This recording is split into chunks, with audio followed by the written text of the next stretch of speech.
Apa sih yang membuat Mbak Rehana sendiri tertarik untuk akhirnya memutuskan untuk mengambil film ini? Jujur memang pertamanya karena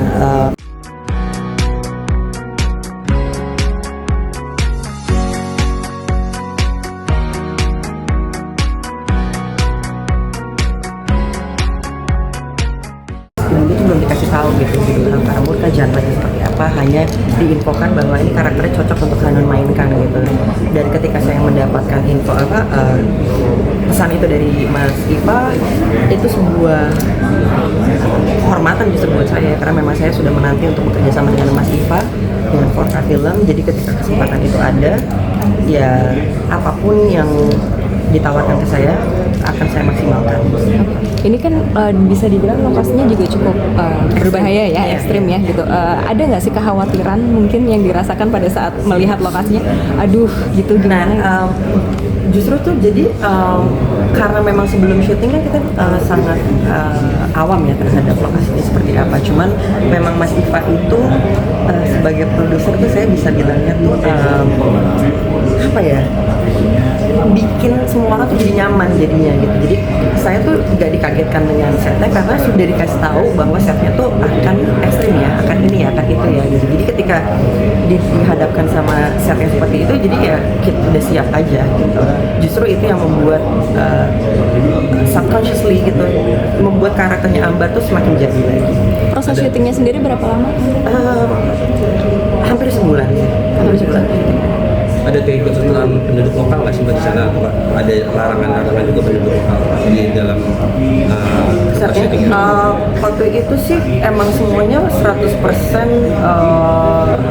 talent ya, aktor semuanya. Jadi penduduk lokal tuh ada cuman bagian untuk belajar bagaimana cara bukan motong apa sih namanya, ngancurin batu, lebih kayak gitu-gitunya aja sih. Lebih kepada itu kan ceritanya tambang pasir kan, jadi untuk ngancurin batu menjadi pasir tuh kayak gimana sih, diayak dan segala macam, lebih kepada itunya. Tapi kalau untuk syutingnya nggak ada bentuk apa. Rehana ada peran berat nggak sih masuk acting di sana? Yang berat apa gitu? Di part mana gitu mungkin? Jadi ketika nggak tahu ya, jadi ketika saya menjalankannya tuh rasanya tuh nggak ada apa-apa gitu, tapi after taste-nya itu loh yang waktu itu tuh syuting jagoan juga ya, bisa-bisa kayak gitu maksudnya. Emang setnya tuh emang jujur emang nggak mudah gitu, tapi ya udah saya nikmatin prosesnya, setiap prosesnya saya nikmatin gitu.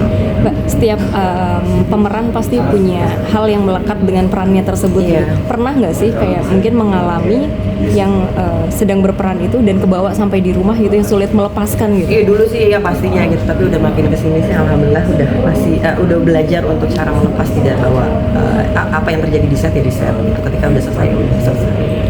Caranya mungkin Mbak, kalau metode Mbak Rehana untuk ngilangin apa ya, nggak ada metode khususnya sih, cuman emang by the time aja, memang seiring berjalannya waktu itu akan dengan sendirinya tahu bahwa ini udah waktunya selesai ya selesai gitu. Tapi pernah ada yang berat gitu waktu itu untuk Oh iya, dulu waktu masih awal-awal saya belum ngerti caranya gimana, itu sempat ada karakter yang nempel agak lama gitu, jadi buat saya juga agak kesulitan untuk lepasinnya. Jadi dari situ saya mulai belajar untuk membedakan mana yang realita dan tidak gitu. Oke. Mbak, belasan ya mungkin berkarir di dunia seni peran. Iya. Oke. Bertahun-tahun menjalani peran di sebagai seniman.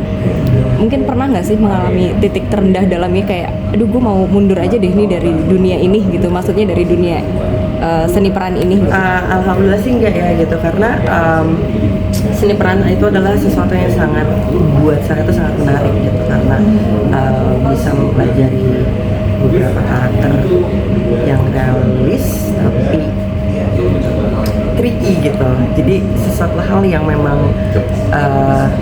gak bisa bohong gitu. Dan buat saya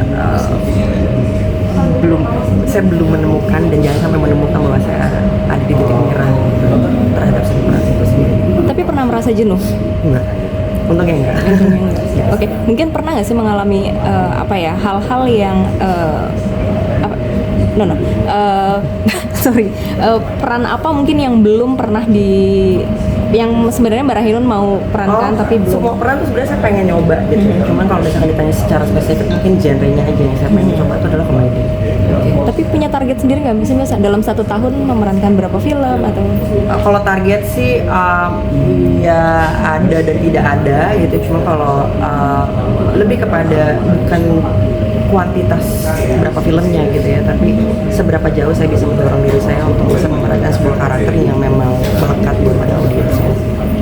Mbak tadi kena komedi, kenapa kamu memilih komedi? Ya karena memang komedi itu justru sesuatu seni peran yang buat saya paling sulit untuk dilakukan. Pernah mengalami riset, menjalani risetnya mungkin? Belum pernah. Makanya saya pengen banget sama komedi. Berenah, Mbak sedikit dong, maaf mungkin dengan kesibukannya saat ini membagi waktu dengan anak-anak mungkin seperti apa sih? Nah itu kalau di luar film jadi saya tidak bisa menjalankan. Tapi relaksasi kamu di saat kamu sibuk syuting apa sih biasanya me time-nya gitu seorang Bayang? Olahraga kah atau? Nggak ada. Tentang angkara murka aja dong, dong. Oke? 3 alasan kenapa film ini menarik harus ditonton. Yang harus ditonton. Iya. Oke, pertama karena ini pertama kalinya Forka Films mengeluarkan genre horor. Kedua karena dunia pertambangan yang mungkin belum pernah ataupun sedikit sekali untuk diangkat ke film di Indonesia. Ketiga karena karakternya ini satu perempuan dikelilingi oleh laki-laki, bagaimana dia cara menerjang beratnya hidupnya di dunia ini. Terakhir, Seorang perempuan ini. terakhir dari saya Mbak, mungkin nilai moral apa yang mungkin akan disampaikan dalam film ini? Menurut saya sih kalau film itu kan sangat penilaiannya subjektif ya, jadi tergantung yang nonton mau mengambil nilai moralnya dari sisi mana gitu. Tapi sebagai pekerja seni, saya hanya bisa mendeliver seni peran yang baik aja terhadap filmnya. Nilai moral dan segala macam itu tergantung yang nonton aja gimana. Siap. Oke, Thank thank you. you.